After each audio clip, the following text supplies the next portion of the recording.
Words are basic blocks of a language and key predicators of someone's education level, profession, and social status. When learning a new language, you must consistently improve your vocabulary. Yet, most of the students struggle to increase their vocabulary effectively. It is not that we have difficulties grasping new vocabulary, rather, we struggle to recall when we get the opportunity to use it. By learning effective vocabulary, you will be able to express yourself effectively and clearly. People will understand you and you will increase the perception that you are an intelligent person. So in this video, we're going to walk you through the tips on how to increase your vocabulary effectively. If you're ready, let's start off. Hey, glad to be with you guys again. This is your English instructor Fayaz Shinwari, and I'm going to be talking about how to expand your vocabulary effectively. I'm sure that every one of you thinks to communicate in English and have a normal and natural conversation with native speakers, and to be able to express yourself clearly and effectively, and not to pause after every single word you use. So before we get to the meat and potato of the video, please make sure to subscribe to our channel and hit the bell icon below. So the tip number 1 is have some reading. Reading is the most powerful secret to build your vocabulary. You must read for an hour a day. If it is difficult, do it for 15 minutes. But an hour a day will give you most of the benefits.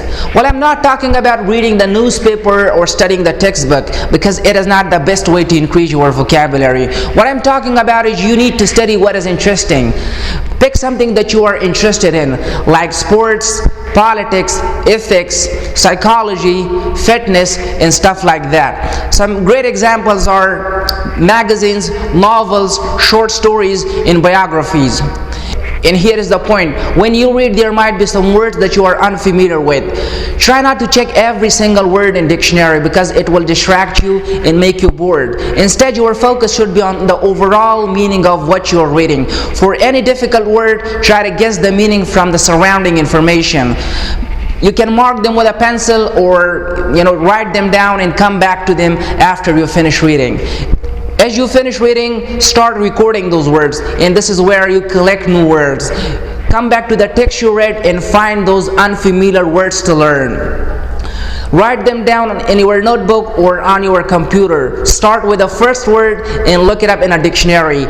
Please make sure not to use local dictionaries such as English to Pashto or English to Persian. I personally use Cambridge Dictionary. You can use Longman or Oxford Dictionary. In your notebook, first write the word, second write its parts of speech, check if it is a noun, an adjective, an adverb, or a verb, and then write its definition. Along with this, it is also a good idea to write down the correct pronunciation of that word in phonetic symbols. And you can write some examples as well. And do not forget to write down the other forms of that word.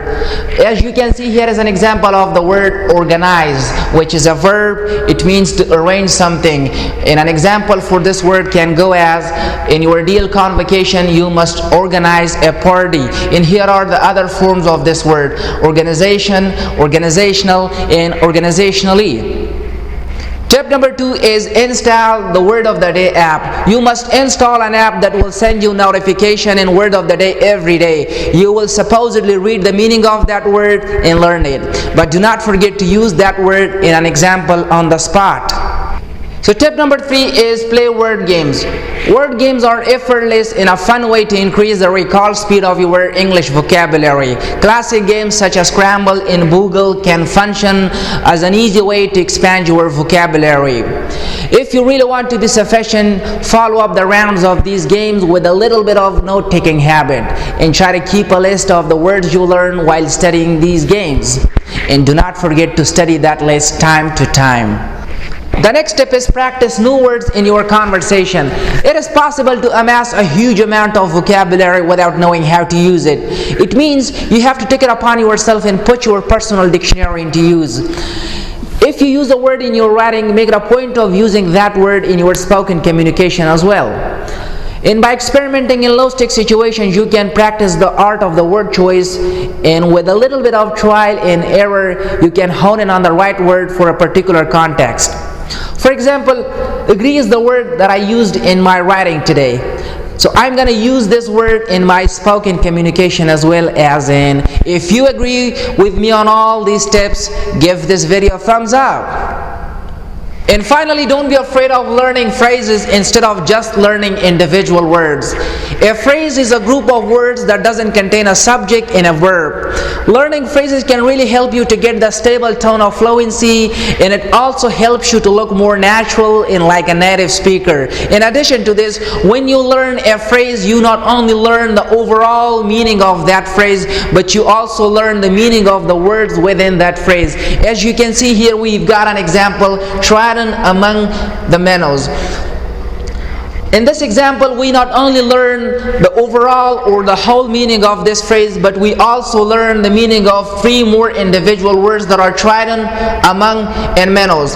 The overall meaning of this phrase is to be incredibly old or big and get in business with small and young people. On the other hand, trident and minnows are 2 ocean animals. So that's it for today's class. If you have any questions, you can drop it in the comment section below. Happy learning, and I'm gonna see you in next video. Assalamu alaikum wa rahmatullah.